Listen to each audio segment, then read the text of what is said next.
So it's like Monday, April 10th or 11th. Um, so this is kind of like a dream journal. I usually write them down. So a long time ago, I'd say probably last year, I created a little like comic book scene on one of these pages, right? And it I entitled it Pet Projects, and then I was like, oh, you know what? Maybe I can turn that name into a real life thing where all these little characters that I'm drawing on it turn around and say, oh, look, pet peeves. Look, what's it going to be? I wonder what this shop's going to open up into.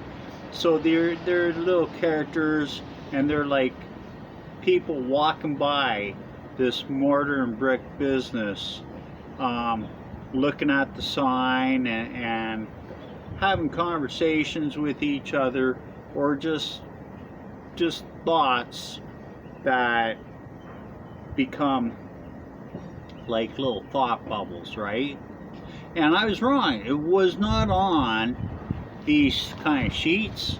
It was on another sketch pad that I had. But anyway, so I had a dream, and it's like 10 o'clock in the morning now, and I'm just I woke up with this dream, and I started getting together the pieces that I need to build a cart, because a few years ago I was just going to make a cart with my mom here, and I said all you gotta do is just sit there, talk, have a smoke, have a coffee, whatever it is, chat about anything you want, and I'm just going to be here and I'm going to do this work. Yeah, well, she didn't want to do that, and I've been gathering materials for a really long time so that I can just build these little projects. Yeah, well, years, days, months, weeks, years, all this time goes by, so I'm like, you know what, this ain't working. So I gotta throw this stuff away, because if I'm not going to use it, what good is it to me? All it's doing is cluttering up my place. Look, I gotta make a video outside in the cold. Terrible. So I'm like, oh, all I gotta do is, oh, I know, I'm going to, oh, the dream, that's what this video is for.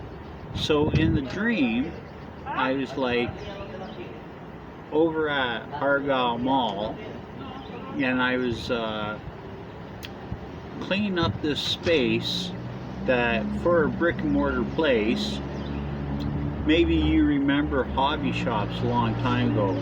Guys back in the 50s, from what I'm to understand, because I wasn't alive at the time, but they'd take their cars to this hobby shop and rent the space, and some places you could rent the tools, other places you bring your own tools.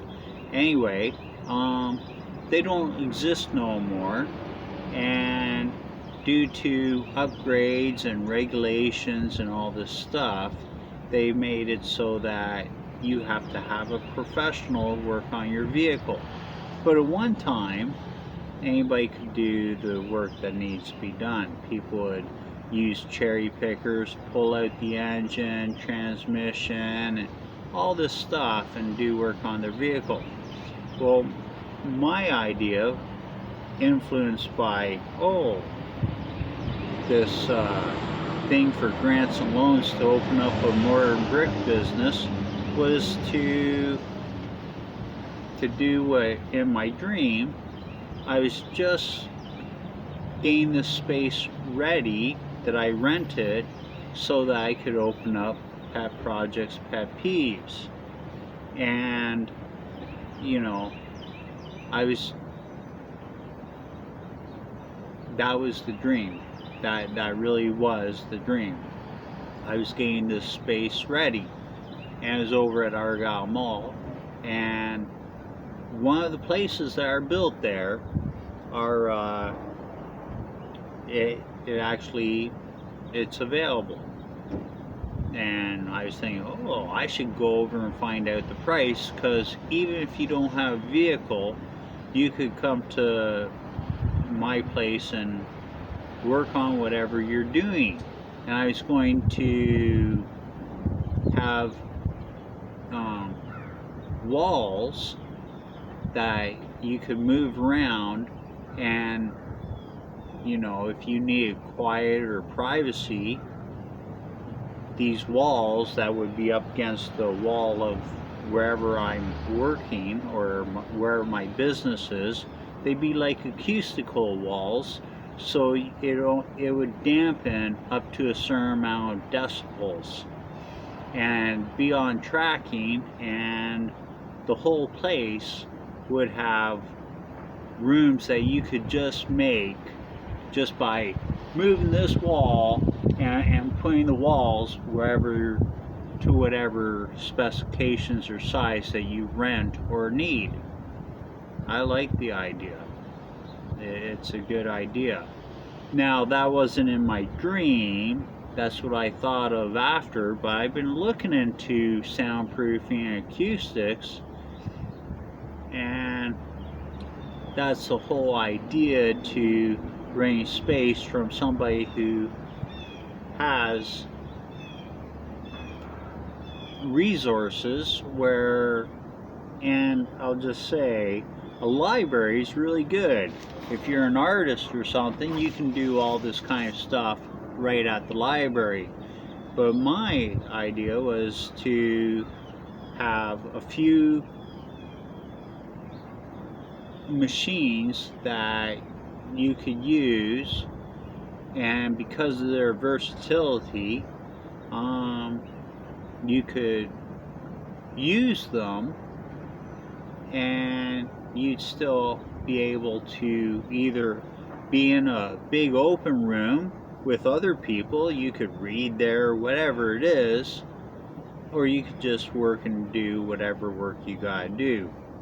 See, the whole idea to scrapbooking, right, is so when you have a reference base of knowledge, right, say of food, in this case these books are on food, and they're store-bought food, so that I can know, oh, when I want to know about something, I have a foundation, a basis by which to go by and say, oh, well, this.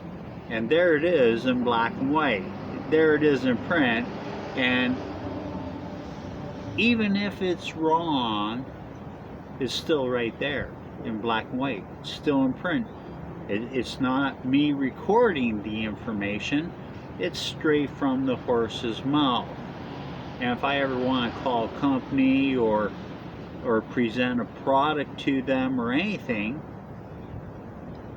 all the information's right there. And I did that specifically because maybe me or the people I know or anybody else would like to present a product to one of those companies. That makes a lot of sense. Anyway, I just thought I'd share that dream journal and share with you one of so many different businesses that, you know what, they don't have to be ideas. Anybody can take this idea and run with it. Probably all the ideas I shared, probably a whole bunch of soon-to-be millionaires out there because they've heard of these businesses. In the meantime, I gotta build the cart and remove all that scrap metal that I was going to use to supply the people who want to come to my business and build the stuff that they actually need. I guess it didn't work out for me. There's always tomorrow, right? Thanks.